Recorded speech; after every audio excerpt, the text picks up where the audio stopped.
وقال الله تعالى في موضع آخر كل نفس ذائقة الموت وقال النبي صلى الله عليه وسلم إذا مات الإنسان انقطع عمله إلا من ثلاثة صدقة جارية أو علم ينتفع به أو ولد صالح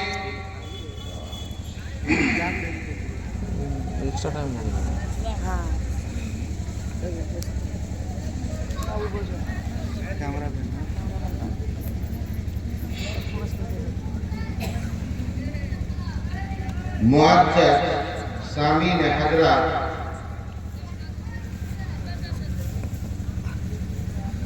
শ্রদ্ধেয় সভাপতি সাহেব এবং আমার আশেপাশে উলামায়ে কিরাম ফজলা মুরাব্বিয়ানে এজাম আমার সামনে সকল স্তরের ইসলাম দরদি কোরআনে কারিমের মুতাআল্লিকিন আল্লাহ এবং আল্লাহর রাসূলের মুহিব্বিন এবং দ্বীন ইসলামের দরদি ছোট বড় ইসলাম দরদি ভাইরা এবং বাবাজিরা এবং পর্দার আড়ালের মা ও বোনেরা, আপনাদেরকে আমি আন্তরিকতাভাবে শুভেচ্ছা সালাম জানাচ্ছি। আসসালামু আলাইকুম ওয়া রাহমাতুল্লাহি ওয়া বারাকাতুহু।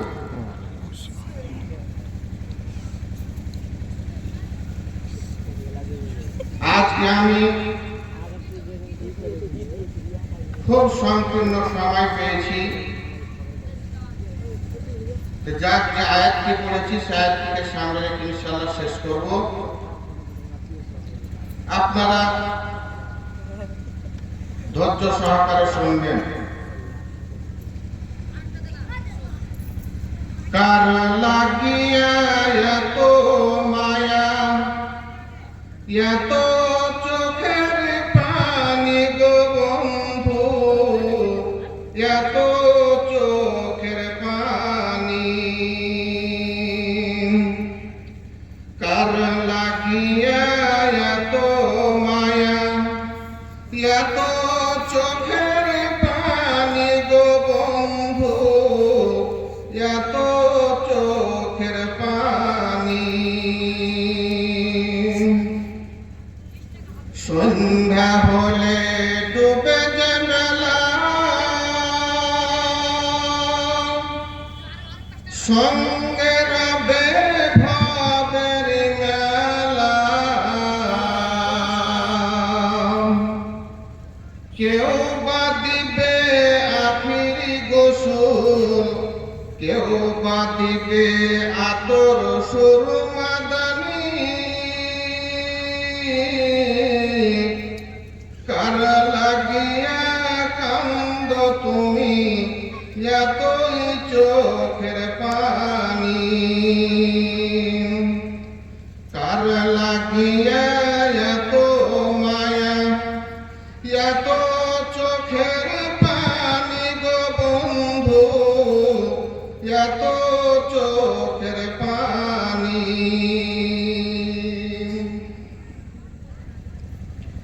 কত আশার বাড়ি গো তোমার, নিমিষে হবে চুরমার, ডাকবে ছেলে বাবা বলে, ডাকবে মেয়ে বাবা বলে, খুলবে না যে তোমার যৌবন খানি, কার লাগিয়া কান্দ তুমি এতই চোখের পানি, কার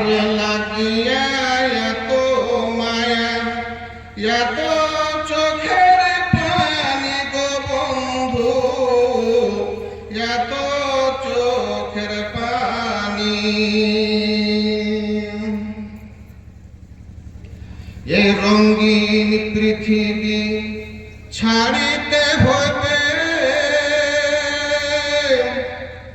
মাটির দেহ মাটিতে রবে এই রঙিন পৃথিবী ছাড়িতে হবে মাটির দেহ মাটিতে খাবে থাকবে না যে তোমার জিন্দেগানি কার লাগিয়া কান্দ তুমি এতই চোখের পানি কার লাগিয়া এত মায়া এত চোখের পানি গো বন্ধু এত চোখের পানি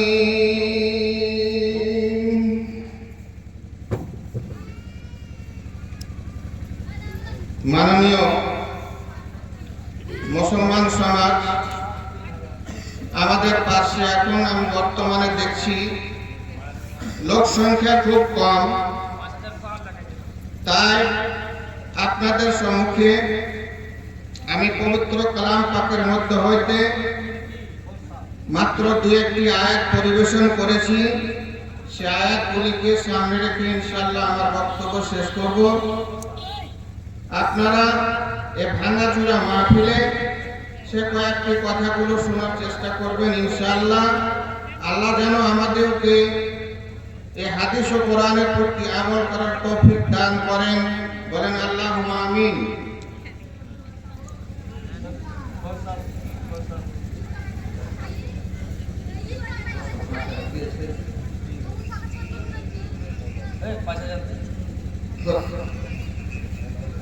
আপনি ৫,০০০ টাকা দেন আল্লাহর রাস্তায় আপনাদের দোয়া করে দিব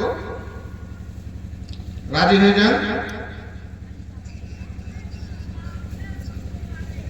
৪,০০০ নামটা কি তাজামুল হক ফসল নাকি হে নারে তাকবীর যোগ্য বাপের যোগ্য বেটা ফসল নামে ছিল ৪,০০০ টাকা আল্লাহ তোমার মসজিদে দান করে গেল আল্লাহ তার দানকে তুমি করো হে কবুল ও হে আল্লাহ দয়াময় করি মিনতি আল্লাহ তার জীবনেতে দিও গো উন্নতি আল্লাহ তার বিজনেসে তুমি করিও না ক্ষতি আমি পাপী আব্দুর রহমান করি মোনাজাত কবুল করিয়া প্রভু দিও গো নাজাত আমিন আমিন আল্লাহ আমিন আমিন মদের দোয়া কবুল করো রব্বুল আলামিন আমিন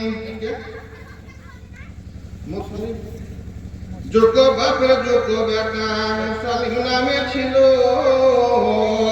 তোমার মসজিদে আল্লাহ ৫০০ টাকা দান দিয়ে গেল আল্লাহ তার দানকে তুমি দান হাতে করো হে কবুল ও হে আল্লাহ দয়াময় পাক সুবহান আল্লাহ তাকে দিও তুমি কবরে বিছান আল্লাহ তার কবরেতে দিও গো জান্নাতের বিছান আর আমি এই মতো দোয়া করিব কত আল্লাহ তাকে বাঁচে রাখো নিজ মন মতো আমি পাপী আব্দুর রহমান করি মোনাজাত কবুল করিয়ে প্রভু দিও গো নাজাত আমিন আমিন আল্লাহ আমিন আমিন মোদের দোয়া কবুল করো রব্বুল আলামিন আমিন ভাইরা আমার বন্ধুরা আমার ওয়াজের নসিহত কোন দিকে নিয়ে যাব আমি এই যে আমরা বর্তমানে বেঁচে আছি মানব জাতি এই মানব জাতি আমরা আসলাম আমরা দুনিয়া থেকে যাব কেমন করে আমাদের পূর্বপুরুষ বর্তমান পুরুষ আমরা যে মরে কোথায় থাকবো এটা আমাদের জানা প্রয়োজন আছে আমাদের বাড়ি কোথায় মৃত্যুর পরে আমরা যাব কোথায় জান্নাত কোথায় আছে জাহান্নাম কোথায় আছে আল্লাহর আরশ কোথায় আছে এগুলো সবকিছু জানার তথ্য হালকা করে আপনাদেরকে শোনাবো দুনিয়ার বুকে আল্লাহ রাব্বুল আলামিন বিশ্বনবী মুহাম্মদুর রাসূলুল্লাহ সাল্লাল্লাহু আলাইহি সাল্লামকে বললেন, ইয়া আদম উসকুন আনতা ওয়া যাওজুকাল জান্নাতা। আমাদের নবী আমাদেরকে শিখিয়ে দিলেন যে হযরতে আদম আলাইহিস সালামকে মাটি দিয়ে সৃষ্টি করার পরে জান্নাতের ভিতরে মা হাওয়া এবং আদম আলাইহিস সালামকে থাকার জায়গা করে দিলেন এবং বলে দিলেন, ওয়ালা তাকরাবা হাযিহিস শাজারাতা ফাতাকুনা মিনাজ জালিমিন। তোমরা স্বামী স্ত্রী জান্নাতের ভিতরে থাকো, জান্নাতের ভিতরে থাকবে আদম, কিন্তু একটা কথা শুনে রাখো, একটা কথা যদি তুমি অমান্য করে দাও, একটা কথা যদি ভুল হয়ে যায়, তোমাদেরকে জান্নাতের ভিতরে রাখা যাবে না। আল্লাহর আইন প্রচন্ড কড়া। তাই আদম আলাইহিস সালামকে এবং মা হাওয়াকে জান্নাতের ভিতরে বসবাসের জায়গা করে দিলেন। বসবাস করতে লাগলেন। কিছুদিন পর একটা ভুল করে দিলেন। একটাই ভুল, ওই গাছের কাছে গিয়ে গাছের ফল না খেত না, এই ভুল হতো। তো ভাইরা আমার, বন্ধুরা আমার, যোগ্য বাপের যোগ্য বেটা কাসিম নামে ছিল। 500 টাকা তোমার মসজিদে দান দিয়ে গেল। আরেকজন 500 টাকা দিল, নাম বলিল না। দান তার কবুল করো তুমি হে পাক রব্বানা। মিটাইয়া দিও আল্লাহ তার মনের বাসনা। ওহে আল্লাহ দয়াময় করি মিনতি, আল্লাহ তাকে দিও তুমি দুনিয়াতে সুখের শান্তি। আল্লাহ তাকে দিও তুমি কিয়ামতের দিন জান্নাতি বানায়া দিও। আমিন আমিন বিরহমাতিকা ইয়া আরহামার রাহিমিন। যোগ্য বাপের যোগ্য বেটা আবুল কালাম নামে ছিল। 2 বস্তা সিমেন্ট আল্লাহ তোমার মসজিদে দান দিয়ে গেল। আল্লাহ তার দানকে তুমি করো হে কবুল। আল্লাহ তাকে দুনিয়াতে করে রাখো ভালো। ওহে আল্লাহ দয়াময় করি মিনতি, আল্লাহ তার শরীরে তুমি অসুখ দিয়ে করিও না ক্ষতি। আমিন আমিন আল্লাহ আমিন আমিন। মোদের দোয়া কবুল করো রব্বুল আলামিন আমিন। মনসুর রহমান যেন আবারও আসিল। 500 টাকা তোমার মসজিদে দান দিয়ে গেল। আল্লাহ তার দানকে তুমি করো হে কবুল। ওহে আল্লাহ দয়াময় পাক সুবহান। আল্লাহ তাকে দিও তুমি জান্নাতে আদান, আর তাকে দিও আল্লাহ জান্নাতের হুর। আল্লাহ তাকে জাহান্নাম হতে করে দিও দূর। আমিন আমিন আল্লাহ আমিন আমিন। মোদের দোয়া কবুল করো রব্বুল আলামিন। পিতা মাতা কত তোমায় ভালোবাসা ছিল, এখন তোমায় ছেড়ে তারা কোথায় চলে গেল। আহা, পিতা মাতা কত তোমায় ভালোবাসা ছিল, এখন তারা ছেড়ে তোমায় কোথায় চলে গেল।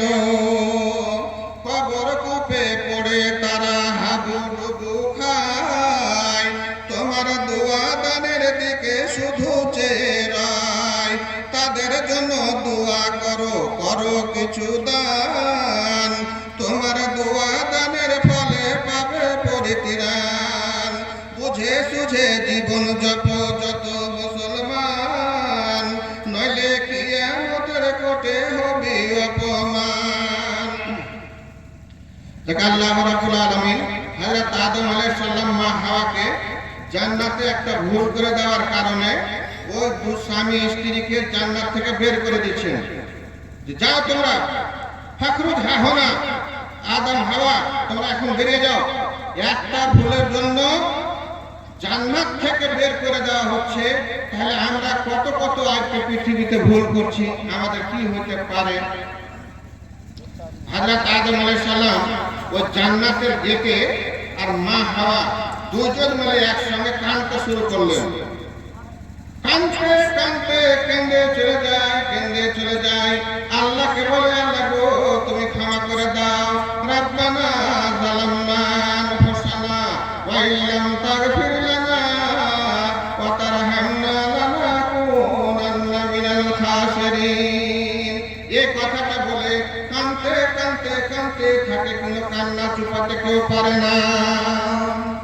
তাই আল্লাহ রাব্বুল আলামিন বললেন, না না আমি তো রাখবই না, ওই দুইজনকে আল্লাহ রাব্বুল আলামিন দুনিয়াতে এবার আসমান থেকে, 7 আসমানের ওপর থেকে, আল্লাহর আরশ কুরসির ওখান থেকে দুইজনকে কিন্তু নিয়ে এসে ফেলছে এই জমিনের বুকে। হযরতে আদম আলাইহিস সালামকে আমাদের ভারতের শেষ সীমান্তে যে জায়গাটার নাম হচ্ছে অ্যাডাম পাহাড়, ওই অ্যাডাম পাহাড়ের উপরে হযরত আদম আলাইহিস সালামের হাত ধরে এরকম করে তাকে সরাসরি নামিয়ে দিলেন। এখন পর্যন্ত ওই পাহাড়ের উপরে হযরত আদম আলাইহিস সালামের পায়ের দাগ পড়ে আছে। যুগ বাপে যুগ বেটে এখানে আসিল, 200 টাকা তোমার মসজিদে দান দিয়ে গেল। আল্লাহ তার দানকে তুমি করো হে কবুল, আল্লাহ তার ভবিষ্যতে করো হে উজ্জ্বল।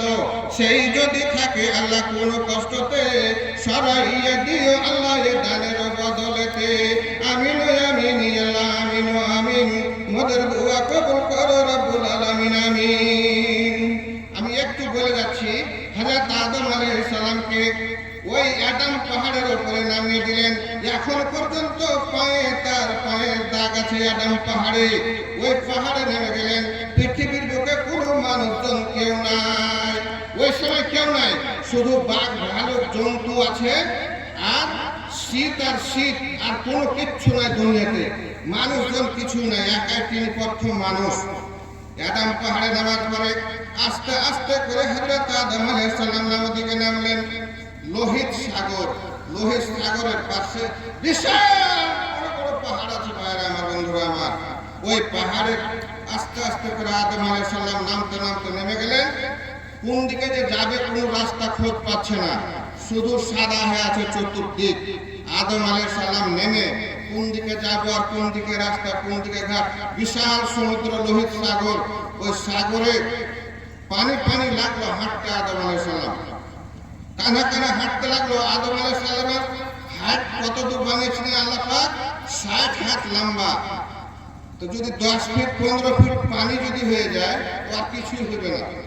ওই লোহিত সাগরের কানা কানা হাঁটতে হাঁটতে হাঁটতে হাঁটতে 80 কিলোমিটার হাঁটতে হাঁটতে ডাইরেক্ট এসে আমাদের ভারতে কন্যাকুমারীতে এসে উঠলো। 80 কিলোমিটার দূরে এসে আদম আলাইহিস সালাম একটু বসে গেলেন। যে জায়গাতে বসেছিলেন ওই জায়গাটাতে এখন পর্যন্ত দাগ আছে। আর ওই জায়গা থেকে 80 কিলোমিটার ওই জায়গা থেকে অ্যাডাম পাহাড় পর্যন্ত এখন আমাদের সরকার একটা ব্রিজ তৈরি করে রেখেছে, যে ব্রিজটার নাম হচ্ছে অ্যাডাম ব্রিজ। পড়েন সুবহানাল্লাহ। ওই আদম আলাইহিস সালামের নামে ব্রিজটা তৈরি করা হয়েছে। আদম আলাইহিস সালাম হাঁটতে হাঁটতে আমাদের ভারত কাশ্মীরে ঢুকলেন। কাশ্মীর দিয়ে আবার চলে গেলেন পাকিস্তানের কানহা দিয়ে, পাকিস্তানে ঢুকেনি, কানহা দিয়ে আপনার চলে গেলেন আফগানিস্তান, আফগানিস্তান দিয়ে ইরান ঢুকলেন, ইরান দিয়ে ইরাক দিয়ে তারপর আপনারা আরবে ঢুকে গেলেন। আরবে ঢুকে যাওয়ার পর আদম আলাইহিস সালাম কাঁদছেন। একদিন নয়, দুদিন নয়, 3 দিন নয়, গোটা 300 বছর ধরে কান্নাকাটি করে হাঁটছেন আর ঘুরে বেড়াচ্ছেন। 100 বছর কান্না করে করে করে করে তার চোখের জল শুকিয়ে গেছিল। আরো দ্বিতীয় 100 বছর কান্না করে তার চোখ দিয়ে রক্ত বেরিয়ে বেরিয়ে বেরিয়ে বেরিয়ে এই জায়গাটাতে নালা পড়ে গেছিল। আদম আলাইহিস সালামের নালা পড়ে গেছে, এরকম মোটা মোটা নালা। তৃতীয় 100 বছর কান্না করে রক্ত সুতে পুজ এবং চোখের হাড্ডিগুলো বেরিয়ে এই পর্যন্ত দাড়ি পর্যন্ত লটকে আসতে লাগলো। আদম আলাইহিস সালাম 300 বছর পরে ওই আরবে গিয়ে উঠলো, আরবে আরাফাত পাহাড়ের ওখানে পৌঁছলো। 300 বছর পরে কান্না করে করে করে, কেউ নাই, মানুষজন পৃথিবীতে কেউ নাই, তিনি একা।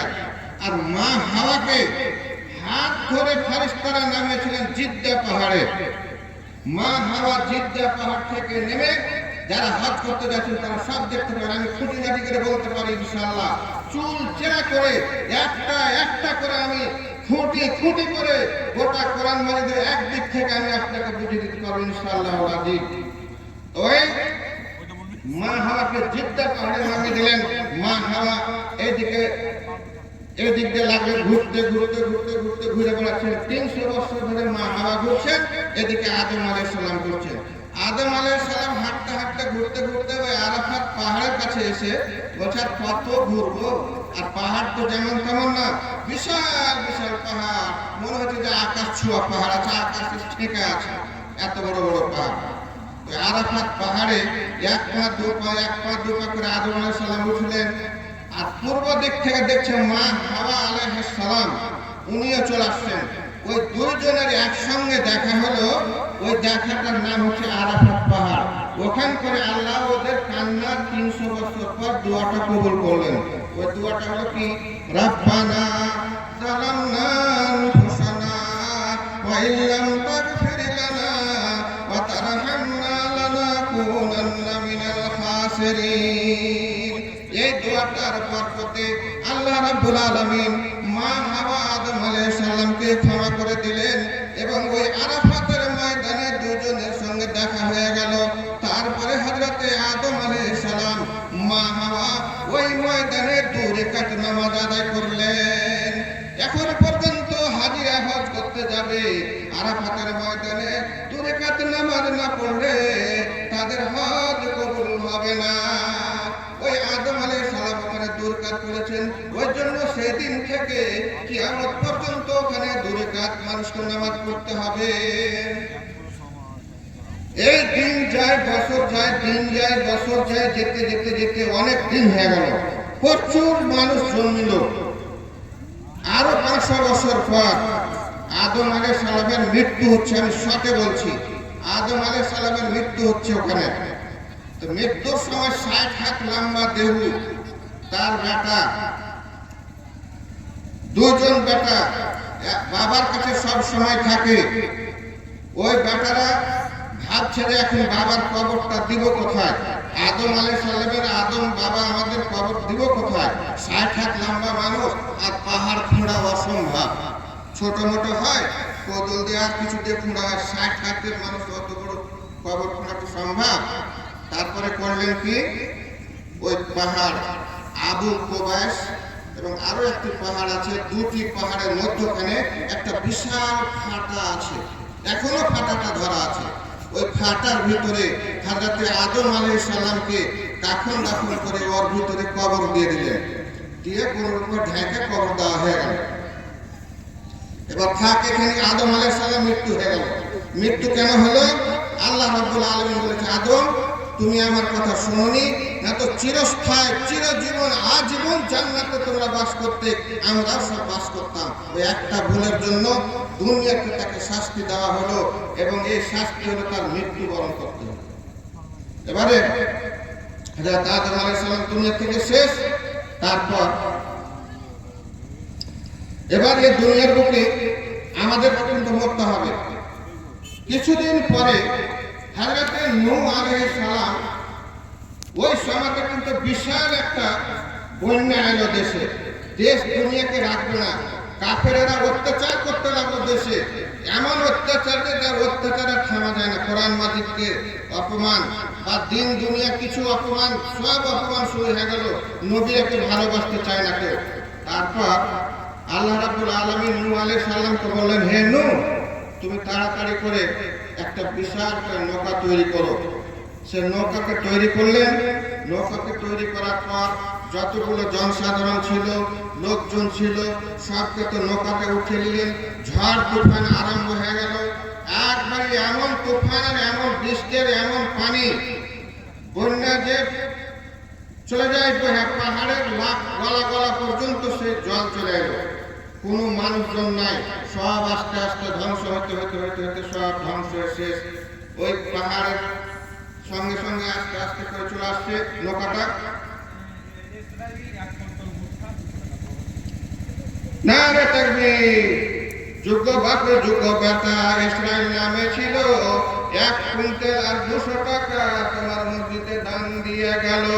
আল্লাহ তার দানকে তুমি করো হে কবুল, ওহে আল্লাহ দয়াময় করি মিনতি, আল্লাহ তার ফসলেতে দিও গো উন্নতি, আল্লাহ তার জীবনেতে দিও গো সুখের শান্তি, ওহে আল্লাহ দয়াময় পাক সুবহান, আল্লাহ তাকে দিও তুমি জান্নাতে আদান, আর তাকে দিও তুমি জান্নাতের হুর, আল্লাহ তাকে জাহান্নাম হতে করে দিও দূর।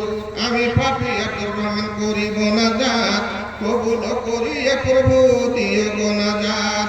আমিন আমিন আল্লাহ আমিন আমিন, মোদের দোয়া কবুল করো রব্বুল আলামিন আমিন।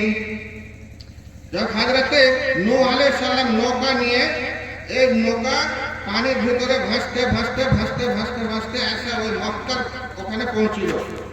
আর মক্কার চারিদিকে শুধু পাহাড় আর পাহাড় আছে, মধ্যখানটা যেখানে কাবার ঘর আছে ওই জায়গাটা শুধু ফাঁকা আছে।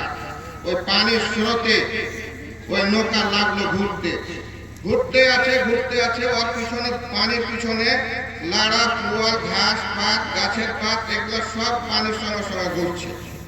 এই ঘুরতে ঘুরতে আদম আলাইহিস সালামের লাশ ওই পানির ঢেউয়ে ধাক্কাতে ওইখান থেকে 300 বছর পরে ওই লাশ বেরিয়ে চলে আসছে। লাশ যে কে সেই ধরা আছে, লাশের কিচ্ছু হয়নি। করেন সুবহানাল্লাহ। কি নাম? সালাউদ্দিন নামে, সালাউদ্দিন নাম কি? সালাউদ্দিন নামে যেন এখানে আসিল, 100 টাকা তোমার মসজিদে দান দিয়ে গেল। আমিন আমিন। আব্দুল গফুর ভাই এখানে আসিল, 500 টাকার একটা ফুটা তোমার মসজিদে দান দিয়ে গেল। আল্লাহ তার দানকে তুমি করো হে কবুল, আল্লাহ তার জমি জায়গার ফসলকে তুমি করো হে উজালো। সেই যদি থাকে আল্লাহ কোনো কষ্টতে, সরাইয়া দিও আল্লাহ এ দানের বদলেতে। আমিন আমিন আল্লাহ আমিন আমিন, মোদের দোয়া কবুল করো রব্বুল আলামিন আমিন। তো যাই হোক, হযরতে আদম আলাইহিস সালামের লাশ ওই নৌকার পিছনে পিছনে ঘুরতে আছে। পাবলিক সব নৌকার উপর থেকে বলছেন নূহ আলাইহিস সালামকে, ইয়া নূহ হাজা মাইয়াতুন, হে নূহ আলাইহিস সালাম, ওগো নবী আমাদের পিছনে দেখেন ঘুরে পানির স্রোত, বিশাল বড় একটা লাশ যেন বহে চলে আসে, ঘুরতে আছে। হযরতে নূহ আলাইহিস সালাম এক পা দু পা করে পিছন দিকে গিয়ে দেখছেন বিশাল একটা লাশ। ওই সময়তে আল্লাহ রাব্বুল আলামিন ইলহাম করে বলছেন, ইয়া নূহ হাজা আদম আলাইহিস সালাম শাফিউল্লাহ, হে নূহ এটা হচ্ছে তোমাদের পিতা আদম আলাইহিস সালামের লাশ, তার লাশকে তুমি তোমার নৌকাতে উঠিয়ে নাও। সব পাবলিক মিলে ধরে আদম আলাইহিস সালামের লাশকে ওই নৌকাতে উঠিয়ে নিলেন। তারপরে ওই কাবা শরীফের চারিদিকে 4টা চক্কর মারা হলো। 4টা চক্কর মারার পরে আদম আলাইহিস সালামের লাশটাকে উঠা হলো। তারপরে আর 3টা চক্কর দেওয়ার পরে 7 চক্কর যখন পূর্ণ হয়ে গেল, তারপরে আল্লাহ রাব্বুল আলামিন পানিকে কমিয়ে দিলেন। এবার পানির ঢেউটা কমে গেল। পানি যখন কমে গেল, নৌকা তার 7 চক্কর মারার পরে এবার আস্তে আস্তে পিছনে উঠতে লাগলো। ওই স্রোতে নৌকা যেতে যেতে যেতে যেতে যেতে যেতে ইরাকের মধ্যে ঢুকলো। ইরাকের মধ্যে ঢুকে জুদি পাহাড় আছে একটা, বিশাল বড় পাহাড় ইরাকের মধ্যে আছে জুদি পাহাড়। ওই জুদি পাহাড়ে ওই নৌকার আগালটা এরকম ভাবে উপরে লেগে গেল, মানে জুদি পাহাড়ের মাথার উপরে যে এই নৌকাটা লাগছে।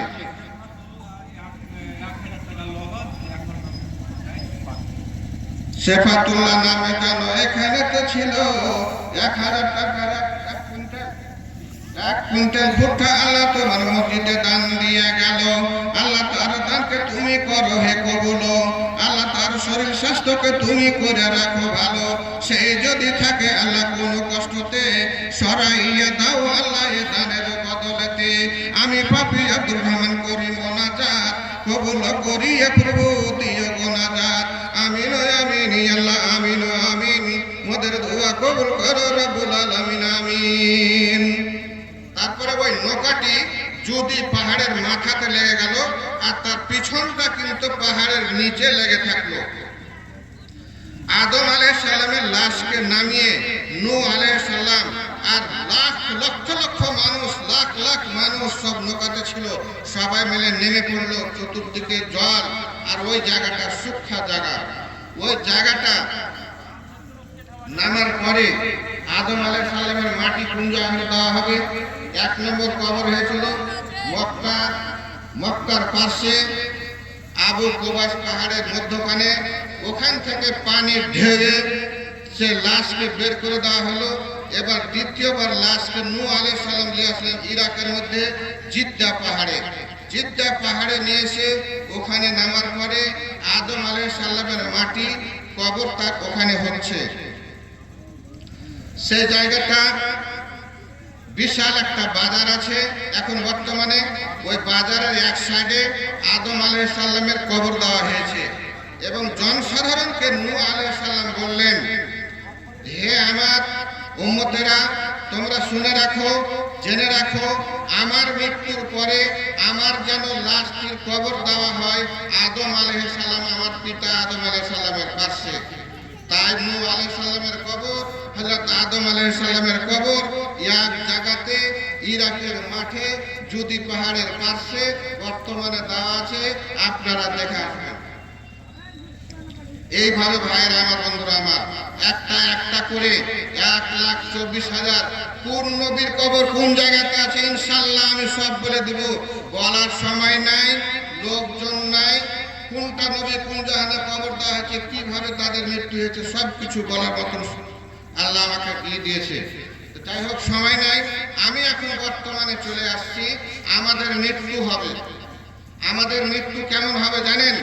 প্রত্যেকের কাছে যখন মায়ের পেটে বাচ্চা যখন জন্ম নেয়, আফটার প্রেগন্যান্সি অফ 4 মান্থ, 4 মাস পরে 5 মাসের মাথাতে বাচ্চা বেবির মাথার ভিতরে হাওয়া দেওয়া হয়, রূহ দান করা হয়। ওই রূহটি আসে কোথায় থেকে জানেন? 7 আসমানের উপরে আলামে নাসুত আছে, আলামে নাসুতের উপরে আলামে আরওয়া আছে, আলামে আরওয়া থেকে আলামে আরওয়ার উপরে আল্লাহর আরশ কুরসি আছে। মানে আলামে আরওয়ার ছাদের উপরে আল্লাহর ঘর আছে, আরশ কুরসি আছে। পড়েন সুবহানাল্লাহ। ওই আলামে আরওয়া থেকে রূহটাকে নিয়ে এসে ওই বাচ্চার ভিতরে দান করা হয়। পড়েন সুবহানাল্লাহ। বাচ্চাটার রূহে যখন দান করা হলো, সঙ্গে সঙ্গে একটা তার পাসপোর্ট দেওয়া হয়। সেই পাসপোর্ট যেমন আমাদের ভারত থেকে যদি বাংলাদেশ যায় পাসপোর্ট লাগবে, ভারত থেকে পাকিস্তান যায় পাসপোর্ট লাগে, ইন্ডিয়া যায়, আরব যায়, কুয়েত যায়, লন্ডন যায়, যে কোনো দেশে আমরা যাই আমাদের একটা পাসপোর্ট লাগে। পাসপোর্টে একটা ডেট দেওয়া থাকে। তো ওই আপনার রূহের সঙ্গে সঙ্গে আল্লাহ রাব্বুল আলামিন একটা পাসপোর্ট দিয়েছেন, প্রত্যেক ব্যক্তিকে দেওয়া আছে। পাসপোর্টে লেখা আছে কি? পাসপোর্টে দুটো কথা লেখা আছে। ওই পাসপোর্টে দুটো কথা লেখা আছে, কুল্লু নাফসিন যায়কাতুল মাউত, লিকুল্লি নাফসিন আজাল, ফাইজা জাআ আজালুহা লা ইস্তাখিরুনা সাআতাও ওয়া লা ইস্তাকদিমুন। এই কথাটা পাসপোর্টে লেখা আছে। এর মানে কি? এই যুগ তোমাকে জীবন দেওয়ার আগে 50,000 বছর আগে তোমার নাম লেখা আছে ওই আলামে আরওয়াতে। ওখানে তোমার জীবন আছে। ওখান থেকে তুমি দুনিয়াতে আসবে, অমুক মায়ের পেটে জন্ম নিবে। এবার জন্ম নেওয়ার পর কতদিন তুমি দুনিয়াতে থাকবে, কতদিন থাকবে, কোন টাইমে মরতে হবে, কোন মাসে মরবে, কোন বছরে মরবে, এই সব ঘড়ি ঘন্টা করে টাইম বাঁধা আছে। সেটাই হলো পাসপোর্ট। ওই পাসপোর্টটা যেদিন লাল কাঁটা উঠে যাবে, পাসপোর্টের ডেট শেষ, রবিবারের দিন রাত 12টা, আপনি কিন্তু রবিবারের দিন বেলা 4টেতে মাস্তি করে খাইছেন আর মাছ মাংস খেয়ে ঘুরে বেড়াচ্ছেন। লোকে জানছে, হ্যাঁ রে অমুক জাতের লোকটাকে দেখুন ঘুরে বেড়াচ্ছে, খাইছে দিয়েছে, কিন্তু ওর সময় আছে সন্ধ্যা 5টাতে সে মারা যাবে, ওর টাইম হয়ে গেছে। তো ভাইয়েরা আমার, বন্ধুরা আমার, আমাদের পাসপোর্ট সঙ্গে করে আমরা দুনিয়াতে এসেছি। আমরা কখন মরবো, কোন টাইমে মরবো, এটা আল্লাহ রাব্বুল আলামিন বলছেন, আমি ছাড়া পৃথিবীতে আমি কোন ব্যক্তিকে বলিনি, কেউ পারবে না বলতে। এটা আমি লুকিয়ে রেখেছি, এটা আমি আল্লাহ লুকিয়ে রেখেছি। কবে মরবে, কোন বয়সে মরবে, কোন তারিখে মরবে, কোন জায়গাখানে মরবে। হযরত দাউদ আলাইহিস সালাম, হযরত দাউদ আলাইহিস সালাম রাস্তা দিয়ে চলে যাচ্ছেন আফ্রিকা মহাদেশে। মহাদেশ হলো পৃথিবীতে 6টা, তার মধ্যে হচ্ছে আফ্রিকা মহাদেশ। ওই আফ্রিকা মহাদেশ জঙ্গলময় দেশ, শুধু জঙ্গল আর জঙ্গল, বিষাক্ত বিষাক্ত বাঘ ভালুকের জঙ্গল ওটা। আর ওদের ভাষা হিব্রু ভাষা, ওই ভাষাকে বুঝতে পারবে না।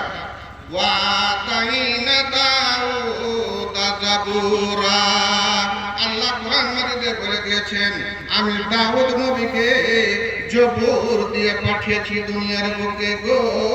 ওই জবুর দিয়ে পাঠিয়েছি, জবুর নিয়ে দুনিয়ার বুকে তিনি রাসূল হয়ে এসেছেন।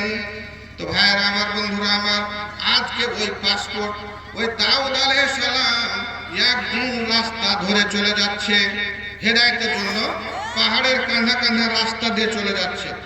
দেখছে রাস্তাতে মোড়ের উপরে একটা বিশাল ধরনের মোটা মানুষ খাড়া হয়ে আছে, দাঁড়িয়ে আছে। ওই লোকটা যে দাঁড়িয়ে আছে, সে কিন্তু লোকটার মুখকে ঢেকে রেখেছে, মুখটাকে ঢেকে রেখেছে। দাউদ আলাইহিস সালাম দূর থেকে দেখে, ব্যাপার কি এরকম, তো আমি আফ্রিকা মহাদেশের মধ্যে লোক দেখিনি, এই লোকটা কেমন মুখকে ঢেকে মাঠের উপরে দাঁড়িয়ে আছে, কে আছে? পাশে চলে গেলেন, হাঁটতে হাঁটতে যাচ্ছেন ওই রাস্তা দিয়ে, আর মোড়ের উপরে দাঁড়িয়ে আছে লোকটা, দাঁড়িয়ে আছে। ওখানে যে আপনার আসসালামু আলাইকুম ইয়া আব্দুল্লাহ, তুমি কে আছো? সে আছে কিন্তু আজরাইল আলাইহিস সালাম, পরম সুবহানাল্লাহ। আজরাইল আছে দাঁড়িয়ে দাউদ নবীর সঙ্গে দেখা করার জন্য। ওই আজরাইল আলাইহিস সালাম, ওয়া আলাইকুম আসসালাম। দাউদ আলাইহিস সালাম বলছেন, হাসতে হাসতে বলছেন যে কোন গ্রামের দেশের মানুষ আছে হয়তো, হাসতে হাসতে বলছেন, কেমন আছেন ভাই, কোথায় যাবেন, আপনার বাড়ি কোথায়, কি করে আসলেন, এই গল্প করছে। গল্প করতে করতে আজরাইল আলাইহিস সালাম বলছেন, ইয়া রাসূলুল্লাহ, দাউদ নবী গো, আমি আপনার সঙ্গে খাস করে দেখা সাক্ষাৎ করতে এসেছি। আল্লাহ আমাকে আপনার কাছে পাঠিয়েছে। যাও যাও, আমার নবী জঙ্গল দিয়ে হেঁটে আসছে, পাহাড়ের কানা কানা, আমার দাউদ নবীর সঙ্গে তুমি রাস্তাতে দেখা করে আসো এবং তাকে কিছু সংবাদ খবর নিউজ দিয়ে এসো। দাউদ আলাইহিস সালামকে দেখার পরে বললেন কি, হে নবী, আমার নাম হচ্ছে আজরাইল।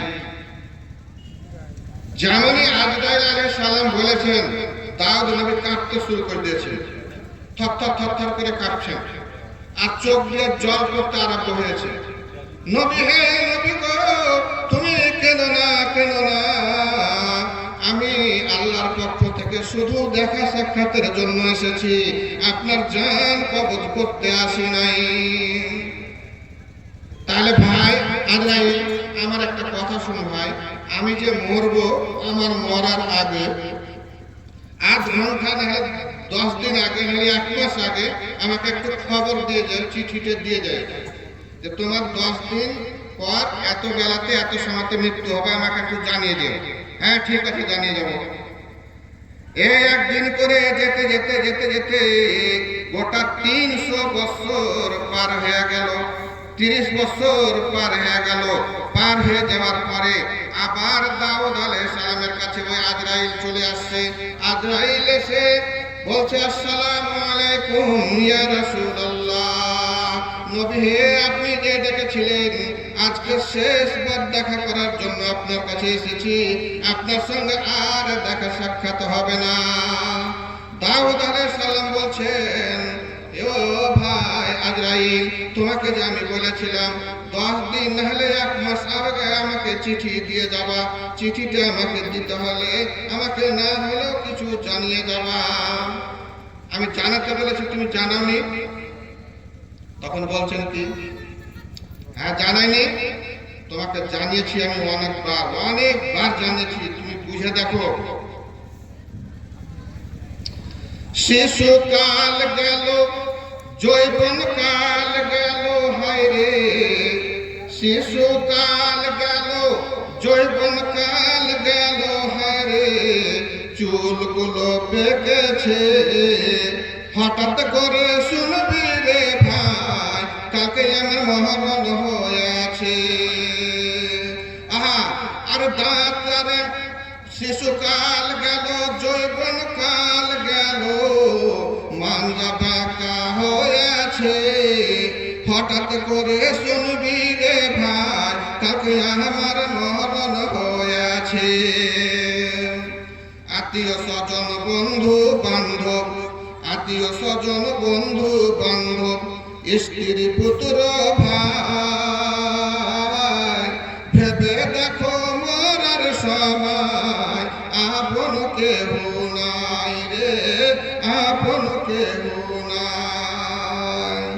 আত্মীয় স্বজন স্ত্রী পুত্র, আত্মীয় স্বজন স্ত্রী পুত্র, বন্ধু বান্ধব ভাই, ভেবে দেখো মরার পরে আসল কেহ নাই রে, আপন কেহ নাই। ধন দৌলত টাকা পয়সা সঙ্গে নাহি যাবে, এক টুকরা কাপড় তোমার সঙ্গে নাহি রবে গো, সঙ্গে নাহি রবে। ধন দৌলত টাকা পয়সা সঙ্গে নাহি যাবে, এক টুকরা কাপড় তোমার সঙ্গে নাহি রবে গো, সঙ্গে নাহি রবে। হালাল হারাম না মানিয়া টাকা করছো কামাই, এত টাকা রাখবা কোথায়, কাফনের তো পকেট নাই, কাফনের তো পকেট নাই। ভাইরা আমার, বন্ধুরা আমার, আজরাইল আলাইহিস সালাম দাউদ আলাইহিস সালামকে বলছেন, নবী গো আপনার চুল কাঁচা ছিল, চুলগুলো পেকে গেছে, একটা চিঠি দিয়েছি। আপনার দাঁত ছিল কড়কড় করে মুড়ি চাপিয়ে খেয়েছিলেন, বিস্কুট চাপিয়ে খেয়েছিলেন, দাঁতগুলো উঠে গিয়েছে গো নবী, এটা একটা চিঠি দিয়েছে আপনি জানেন না। আপনি 2 থালা করে ভাত খেতেন, এখন বর্তমানে 100 গ্রাম করে ভাত খেতে পারছেন, একটা করে রুটি খেতেন, এখন 1 পচ্চা করে রুটি খেতে পারছেন। আগে রান করে দৌড়াতে পারতেন, এখন হাঁটতে পারেন না, এখন চলাফেরার অসুবিধা হয়ে গেছে, আপনি জানেন না। আপনার আস্তে আস্তে যে বয়সের চিঠিগুলো আপনাকে দিয়েছি, বয়স চলে গেছে, নবী গো আপনাকে আর সময় দেওয়া যাবে না। দাউদ আলাইহিস সালামের জানটা কবজ করে নিয়ে চলে গেছে। ভাইরা আমার, বন্ধুরা আমার, আপনি কেমন হলেন জানেন? একটা খেজুরের গাছ, খেজুরের গাছে রস যতদিন আছে ততদিন গাছটার সম্মান হবে। খেজুরের গাছ, খেজুর যতদিন ধরছে ততদিন গাছটার সম্মান হবে, ওর রস যতদিন মানুষ খেতে পাচ্ছে খুব সম্মান করবে, চারিদিকে পরিষ্কার করবে, গাছটাকে ধুইবে, গাছটার ইটা করবে, ওটা করবে, চতুর্দিকে এসে বসবে, উঠবে বসবে। যখন রস শেষ হয়ে যাবে গাছটা, একটা মাছিও দেখবেন যে নাই, ওই গাছের কাছে একটা মাছিও দেখতে পাবেন না। আপনি এখন বাচ্চাকে ছোট থেকে লালন পালন করে খাওয়া পরিয়ে মানুষ করছেন, খুব খাওয়াচ্ছেন, খুব লালন পালন করছেন, খুব আপনি ছেলে মেয়েদের কাছে ভালো, বহু বেটাদের কাছে ভালো, আত্মীয় স্বজনের কাছে ভালো। ভাই রে, বন্ধুরা আমার, আপনার কিছুদিন বয়স যেতে দাও, যখন আপনার টাকা পয়সা শেষ হয়ে যাবে, ইনকামের পথ যখন শেষ হয়ে যাবে, হাত চলবে না, পা চলবে না, কোনো কিছু চলবে না, শক্তি থাকবে না, তখন কিন্তু আপনার অবস্থা কি হবে জানেন? তখন আপনাকে ওই শুখা গাছের মতন, আপনাকে ওই বেটা বউরা, আপনাকে আর কেউ ঘুরে দেখবে না। বর্তমান যুগটা এমনই চলে আসছে। তো ভাই, দুনিয়াতে যতদিন বেঁচে আছেন, বেঁচে থাকার কালীন আপনি যে মরে যাবেন, মরার পরে সঙ্গে কি নিয়ে যাবেন সেটা আপনাকে জোগাড় করতে হবে। ধন দৌলত টাকা পয়সা ধন দৌলত বাড়ি গাড়ি, আর ধন দৌলত টাকা পয়সা, ধন দৌলত বাড়ি গাড়ি সঙ্গে নাহি যাবে। এক টুকরা কাপড় তোমার সঙ্গে নাহি রবে। সাদা কাফন আনবে কিনে তোমায় পরাইবে, সাদা কাফন আনবে কিনে তোমায় পরাইবে। 3.5 হাত মাটির নিচে শুয়াইয়া আসিবে। মাটিতে শুয়ে দেওয়ার পর আর কি আছে? কি আছে বলেন?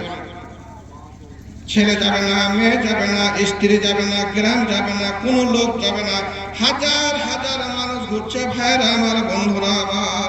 এমন জায়গাতে আপনি যাবেন গো, আপনার সঙ্গে টুপি খান্তা মারতে কেউ যাবে না, একটা কথা বলার লোক থাকবে না।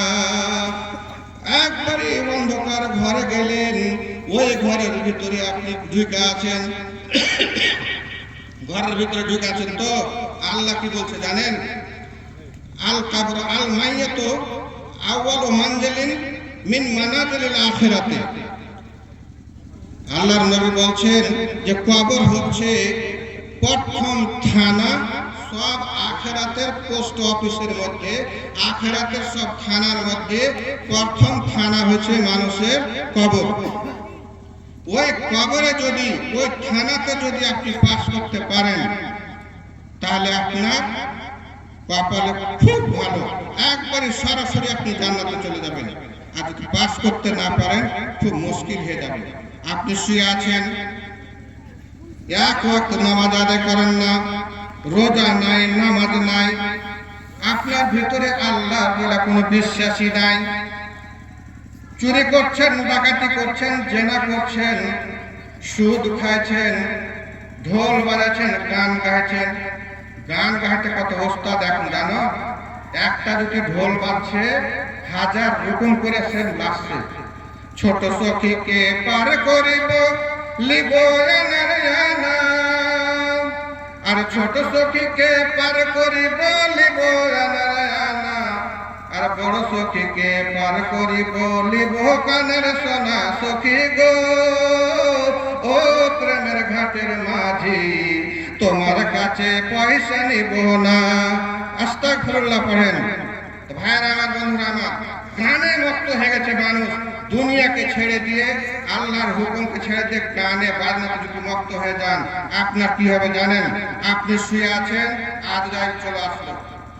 যেদিন আজরাইল তোমারও সামনে আসিবে, 7 সমুদ্রের জল সেদিন শুকাইয়া যাবে। যখনই আজরাইল এসে পৌঁছে যাবে ঘরে, বউ শুতে আছে, ছেলে মেয়েরা শুতে আছে, সবাই ঘুমিয়ে আছে, ভাইরে কেউ জানে না। আপনার মুখের কাছে কিন্তু আজরাইল এসে উপস্থিত হয়ে গেছে। আসসালামু আলাইকুম। আপনি জীবনে কোনো লোককে সালামও দেননি, একটা কোনো নেকি নাই, কিছুই নাই, দুনিয়াতে কোনো নেকি কামান নেই। জান কিন্তু আপনার কবজ করতে এসেছেন। আপনি বিড়ি খেয়ে ঘুমিয়ে আছেন, মদ খেয়ে ফ্লাড হয়ে আছেন, নেশা করে আছেন, পাখাটা ধরনি, খাস্টা মাস্টা হয়ে শুতে আছে, আর মুখ ভ্যাক ভ্যাক করে ঘুমিয়েছে, কত ঘন্টা ঘুমিয়েছে, বিছান পিছন সবই ঘুমিয়েছে, শুতে আছে। আজরাইল চলে এসেছে। আজরাইলকে দেখে ফার্স্টে কিন্তু আপনার দেখলে চোখ বড় বড় করে দিবেন, আত্মার সুখে সাপ হয়ে যাবে। কি বলছিলেন আল্লাহ রাব্বুল আলামিন? আজরাইল যখন আসবেন, তোমার সামনে যখন আজরাইল আসবে, 7 সমুদ্রের জল তখন শুকাইয়া যাবে। তো ভাইরা আমার, বন্ধুরা আমার, আজরাইল যখন চলে আসবে, একটা দল উপরে দাঁড়িয়ে থাকবে, আর একটা দল আপনার ভিতরে ডুব মারবে। যেমন পানিতে ডুব মারে, ওরকম কিন্তু আপনার মুখকে ধরে আপনার মুখের ভিতর দিয়ে ঢুকবে, শ্বাস নালীতে ঢুকে আপনার ভিতরে ডুব মারবে। আমি বলছি না কিন্তু এটা আমার কথা নয়, এটা একবারে আমি আল্লাহর কথা বলছি। শুনে লাগছে যে নিজে থেকে হয়তো বলছি। নাক দিয়ে ঢুকবে, মুখ ঢোল চাইবে না, ও করবেন আপনি, কথা বলতে পারবেন না, ঢুকে গেল ভিতরে একদম। والناجعات غرقا والناشطات نشطا والسابقات سبقا فالمدبرات امرا। আল্লাহ বলছেন আর না যে আত্মা ডুব দেওয়া আজরাইল আর ভিতরে যায় ঢুকে যাবে, ডুব দিবে। ডুব দেওয়ার পর তখন করবে কি জানেন? ইয়াজরাবুনা ওয়াজুহাহুম ওয়া আদবারহুম। আপনি পয়সাওয়ালা ছিলেন, খুব জমিদার ছিলেন, একটা গরিব মানুষ কোনো কথা বলতে গেছে, কোনো অভিযোগ নিয়ে গেছে আপনার কাছে, আপনি ফটাম করে এক থাপ্পড় মেরে দিয়েছেন, একবারে মুখে মেরেছেন, গালে মেরেছেন, থাপ্পড় মারে ধাক্কা মারে আপনি বাড়ি থেকে তাকে বের করে দিয়েছেন। আপনি শক্তি দেখিয়ে এক ক্ষমতা দেখিয়েছিলেন। ইয়াজরাবুনা ওয়াজুহাহুম, ওই ফেরেশতা আজরাইল মারবে মুখে থাপ্পড়। এই বল, অমুক আব্দুল্লাহ গরিব মানুষ, তার বাড়িতে খাবার ছিল না, কষ্ট করে তোর দরবারে খাটতে এসেছিল, খাটতে এসে বেতন চাইতে এসেছিল, তার জন্য তাকে তুই উল্টা পুল্টা কথা বলেছিলি। লোকটা একটা কথা বলার কারণে তার মুখে তুই থাপ্পড় মেরেছিলি। আজ তোর কি আছে দেখি? ইয়াজরাবুনা ওয়াজুহাহুম ওয়া আদবারহুম, আর মারবে পিছনে ভাই, মুখে মুখে থাপ্পড় মারবে, মুখে মুখে কিল মারবে, আর তোমাকে স্বীকার করাবে, আর পিছনে পিঠের দিকে পানি কোঠাতে মারবে। যখনই মারবে হঠাৎ করে দেখবে মাগে শেষ। এমন ঘুষি মারবে না, ওই আখি ঘুষিতে মাগে কই শেষ। ওই ঘুষির খেলাতে আপনার জানটাকে নিয়ে সঙ্গে সঙ্গে উড়ে খুলে যেতে লাগবে।